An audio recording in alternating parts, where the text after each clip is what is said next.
الحمد لله فطر السماوات والأرض ورفع السماوات بغير عمد ونور الشمس والقمر نحمده ونستعينه ونستغفره ونؤمن به ونتوكل عليه ونعوذ بالله من شرور أنفسنا ومن سيئات أعمالنا من يهده الله فلا مضل له ومن يضلله فلا هادي له ونشهد أن لا إله إلا الله وحده لا شريك له ولا مثل له ولا مثال له ونشهد أن سيدنا وسندنا وحبيبنا وشفيعنا محمد صلى الله عليه وسلم أرسله بالحق بشيرا ونذيرا وداعيا إلى الله بإذنه وسراجا منيرا أما بعد فأعوذ بالله من الشيطان الرجيم بسم الله الرحمن الرحيم إن الله يأمر بالعدل والإحسان وإيتاء ذي القربى وينهى عن الفحشاء والمنكر والبغي يعظكم لعلكم تذكرون صدق الله مولانا العظيم وصدق رسوله النبي الكريم ونحن على ذلك لمن الشاهدين. عزیزان محترم، برادران عزیز، آج جو میں نے آپ کے سامنے آیت مبارکہ تلاوت فرمائی ہے یہ سورہ نحل کی آیت نمبر 90 ہے اور یہ کتنی جامع اور مانع آیت ہے کہ آتا ہے کتابوں کے اندر یہ بات ملتی ہے. یہ آیت مبارکہ اتنی جامع اور مانع ہے کہ یہ صغار صحابہ کے زمانے سے ہر عیدین کے خطبے میں اور نماز جمعہ کے خطبے کے اندر اس آیت مبارکہ کو پڑھا جاتا ہے. حضرت عمر بن عبدالعزیز رحمۃ اللہ علیہ کے زمانے سے اس آیت مبارکہ کو خطبوں کے اندر پڑھنے کا حکم دیا گیا اور اس وقت سے لے کر آج تک جو ہے یہ آیت مبارکہ عیدین کے خطبوں میں، جمعے کی نمازوں کے خطبے میں یہ آیت مبارکہ پڑھی جاتی ہے. اس آیت مبارکہ اتنی جامع ہے کہ اس مختصر سی آیت کے اندر اللہ رب العزت نے نظام عدل کو سمیٹ کر رکھ دیا. اسلام میں نظام عدل کا جو نظام ہونا چاہیے اس آیت مبارکہ کے اندر اللہ رب العزت نے بیان فرما دیا. اس آیت مبارکہ کے اندر 3 چیزوں کو کرنے کا حکم دیا گیا ہے اور 3 چیزوں سے منع کیا گیا ہے. اور اگر ہم ان 3 چیزوں کو کرنے کے پابند بن جائیں اور 3 چیزوں سے جن سے منع کیا گیا ہے اس سے بات آ جائے تو ہمارا معاشرہ پرامن اور یہ امن کا گہوارہ بن جائے گا. دنیا کی زندگی یہ بھی ہماری جنت کا نمونہ بن جائے گی اگر ان اعمال کی بجا آوری ہوگی اور ان اعمال کو جن کو کرنے سے منع کیا گیا ہے اس سے رکا جائے گا تو ہماری یہ دنیا کی زندگی بھی جنت کا سما پیش کرے گی. ان اللہ یأمر بالعدل والاحسان، اللہ رب العزت انسان کو حکم دیتا ہے عدل کرنے کا، احسان کرنے کا. عدل کرنے کا پہلا حکم، دوسرا حکم احسان کا، تیسرا حکم اپنے قریبی رشتہ داروں کے ساتھ حسن سلوک کرنے کا. یہ 3 کام کرنے کا اللہ رب العزت نے اس آیت مبارکہ میں حکم دیا ہے اور 3 چیزوں سے منع فرمایا ہے. یہ جو 3 چیزوں سے منع کیا ہے ان کا حاصل یہی ہے کہ اللہ کی نافرمانی سے بچ جاؤ، لیکن نوعیت تھوڑی سی مختلف ہے. وہ پہلی چیز کس سے منع کیا؟ وَيَنْهَا عَنِ الْفَحْشَاءِ، فحش کاموں سے، بے حیائی کی کاموں سے اپنے آپ کو کیا رکھو؟ باز رکھو. وَيَنْهَا عَنِ الْفَحْشَاءِ وَالْمُنكَرِ، اور بری باتوں سے، بیہودہ باتوں سے اپنے آپ کو بچا کے رکھو. وَالْبَغْيِ، کسی کے ساتھ ظلم کا معاملہ نہ کرو، کسی کی حق تلفی نہ کرو. اس آیت مبارکہ کے اندر 3 کام کرنے کا حکم دیا، 3 کاموں سے منع کیا گیا. اس آیت کی اہمیت کے بارے میں علماء فرماتے ہیں مفسرین لکھتے ہیں اکثم بن صفی یہ اپنے قبیلے کے بڑے سردار تھے. جب ابتدائی نبوت کے اندر دعوت دین دور دراز کے علاقوں میں پھیلنا شروع ہوئی، لوگوں تک پہنچنا شروع ہو گئی، تو انہوں نے کہا کہ میں بھی جا کے جو ہے یہ محمد صلی اللہ علیہ وسلم کو دیکھتا ہوں کہ وہ کس چیز کی بات کرتے ہیں. تو ان کے قبیلے کے چھوٹے سردار تھے، بڑے تھے، انہوں نے یہ جانے کا اپنا منصوبہ، اپنا معاملہ جو ہے اپنی قوم والوں کے سامنے رکھا. قوم کے چھوٹے سردار تھے تو قوم والوں نے کہا کہ بھائی آپ نہ جائیے، کہیں آپ کی جان کو خطرہ نہ ہو جائے، کہیں آپ کے لیے پریشانی کا باعث نہ بن جائے، بلکہ آپ ایسا کریں اپنے نمائندوں کو، کوئی اپنے قاصدوں کو، 2 بندوں کو بھیج دیں تاکہ جو ہے وہاں کے حالات اور وہاں کے معاملات کو ذرا معلوم کر کے آ جائے. اب انہوں نے اپنے 2 قاصدوں کو بھیجتے ہیں حضور علیہ السلام کی خدمت میں. وہ نبی علیہ السلام کے پاس جا کے 2 سوال کرتے ہیں. 2 سوال کیا کرتے ہیں؟ من انت وما انت، آپ کون ہیں اور آپ کیا ہیں. من انت وما انت، آپ کون ہیں اور آپ کیا ہیں. تو نبی علیہ السلام کو جواب میں کیا کہتے ہیں؟ محمد بن عبداللہ، میں محمد ہوں جو کہ عبداللہ کا بیٹا ہوں.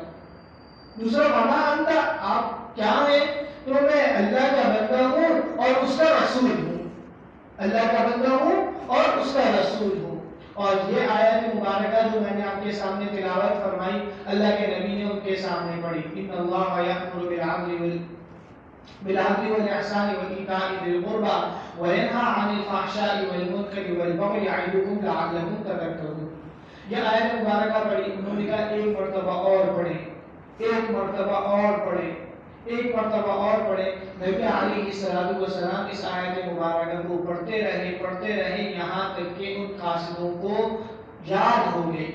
اب جب یہ قاصد نبی علیہ السلام کی مجلس سے نکلتے ہیں تو جا کے لوگوں سے ان کے حال احوال کے بارے میں معلوم کرتے ہیں کہ ان کے سوال کرنے کا جو منشا تھا، پوچھنا یہ تھا کہ یہ اپنے نسب کے اعتبار سے کیسے ہیں. جو پہلا سوال کیا تھا ومن انت، آپ کون ہیں، کیونکہ پہلے عرب کے اندر اس بات کو دیکھا جاتا تھا کہ نسب کی بڑی اہمیت ہوتی تھی. جیسے کہ آج کل ہمارے زمانے کے اندر کہتے ہیں نا، میں تو قریشی ہوں، میں تو سید ہوں، میں تو عثمانی ہوں. تو اسی طریقے سے عرب کے اندر اس نسب کو دیکھا جاتا تھا، یہ آیا کہ کون سے خاندان سے تعلق رکھنے والے ہیں. تو ان کو پتا چلا، جب انہوں نے لوگوں سے معلوم کیا، دریافت کیا، تو لوگوں نے بتایا کہ بھائی یہ جو بندے ہیں محمد بن عبداللہ، یہ عرب کے بڑے اعلیٰ نسب سے تعلق رکھنے والے ہیں، ان کا نسب بڑا عالی ہے. جب یہ اپنے سردار کے پاس جا کے پہنچتے ہیں اور پہنچنے کے بعد یہ اکثر بن صفی سے یہ سارا معاملہ تذکرہ کرتے ہیں، تو انہوں نے کہا کہ جب یہ آیت ان کے سامنے پڑھ کے سنائی گئی تو انہوں نے کہا یہ جو نبی ہیں، یہ تو نبی جو ہے عدل اخلاق کی تعلیم دیتے ہیں، حسن معاشرت کی تعلیم دیتے ہیں، نظام عدل کو قائم کرنے کی تعلیم دیتے ہیں. اس آیت کو سننا تھا. انہوں نے کہا کہ قوم والوں تم بھی اسلام قبول کر لو، میں بھی نبی کے اوپر ایمان لے کر آتا ہوں اور اسلام کو قبول کرتا ہوں.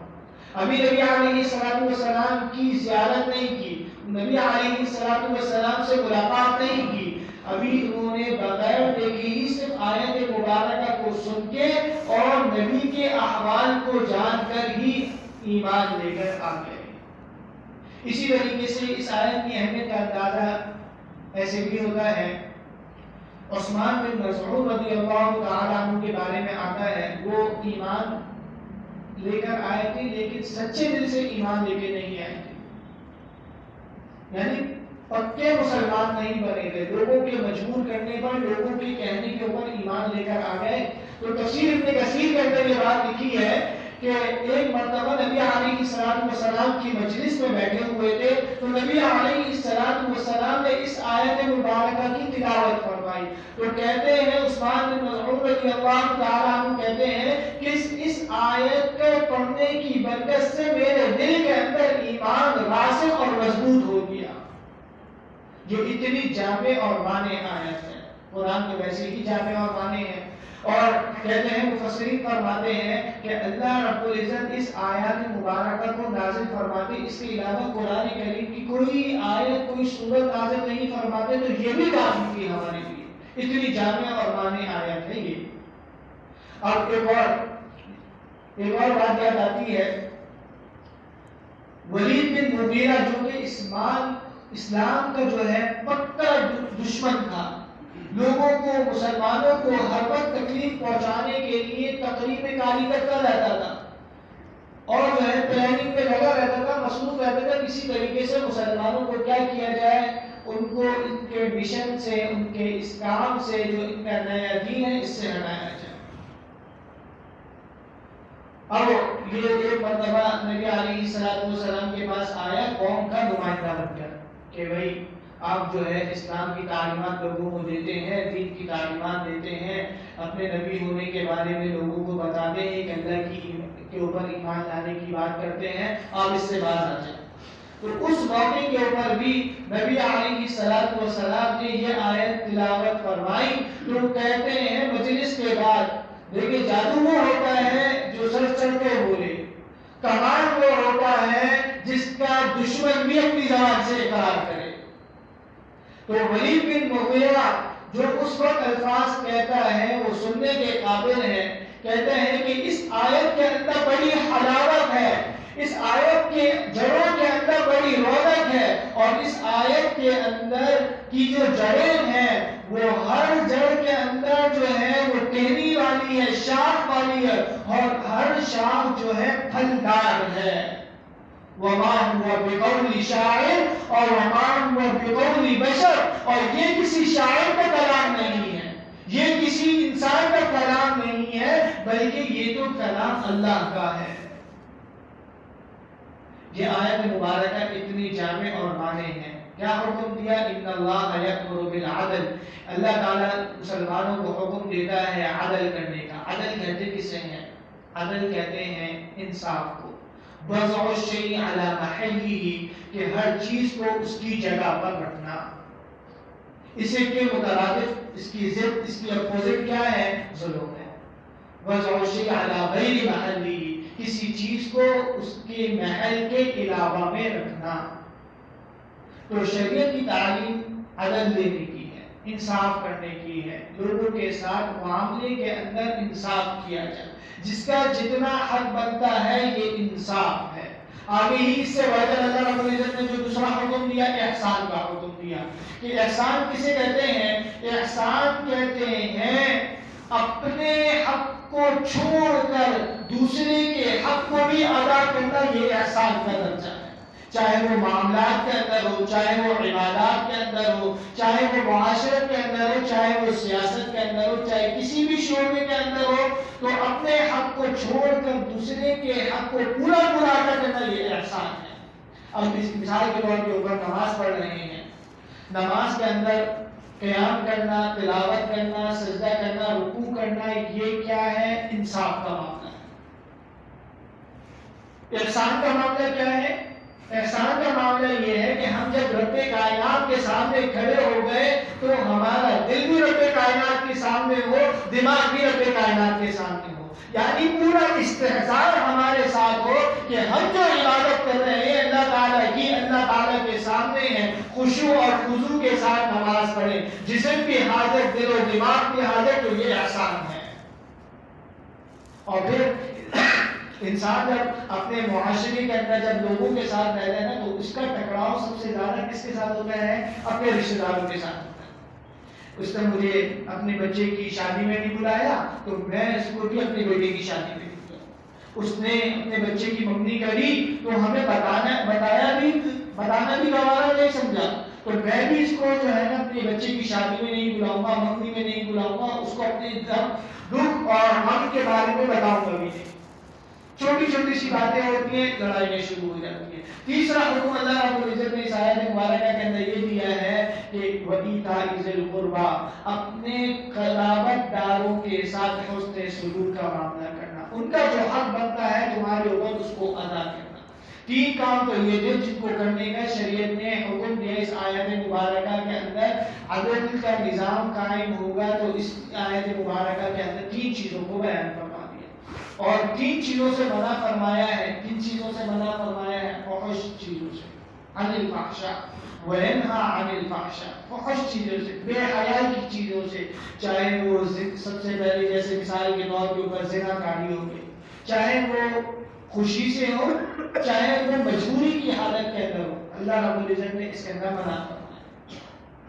اور غلط چیزوں کو دیکھنا، غلط چیزوں کو سننا، غلط چیزوں کو پڑھنا، اللہ رب العزت نے فحش چیزوں کو دیکھنے، کرنے، سننے اور کسی بھی طریقے سے ان کاموں کے اندر مبتلا ہونے سے منع فرمایا ہے۔ پھر عن المنکر، کسی کے ساتھ غلط بات نہیں کرنا۔ عن المنکر دوسری چیز جو منع فرمائی ہے، کسی کے ساتھ حق تلفی کا معاملہ نہ کرنا، کسی کے ساتھ غلط باتیں نہیں کرنا، بیہودہ باتیں نہیں کرنا، اس آیت مبارکہ کے اندر اللہ رب العزت نے منع فرمایا۔ تیسری چیز کیا ہے؟ باغی، ظلم کو کہتے ہیں، ظلم کہ ظلم کسے کہتے ہیں؟ بزع الشیء علی غیر محلہ، کسی چیز کو اس کے محل کے علاوہ میں رکھنا، یہ ظلم کہلاتا ہے۔ تو اللہ رب العزت نے اس آیت مبارکہ کے اندر ظلم کرنے سے منع فرمایا ہے کہ کسی کو کے ساتھ کسی کا حق نہیں ماننا، کسی کی مال میں ڈنڈی نہیں مارنا، تمہارا اوپر کسی کا جتنا حق بنتا ہے اس کو ادا کرنا۔ آج ہم حق کو وصول کرنے والے تو بنے ہوئے ہیں، لیکن حقوق کی ادائیگی کی ہمیں فکر بھی نہیں۔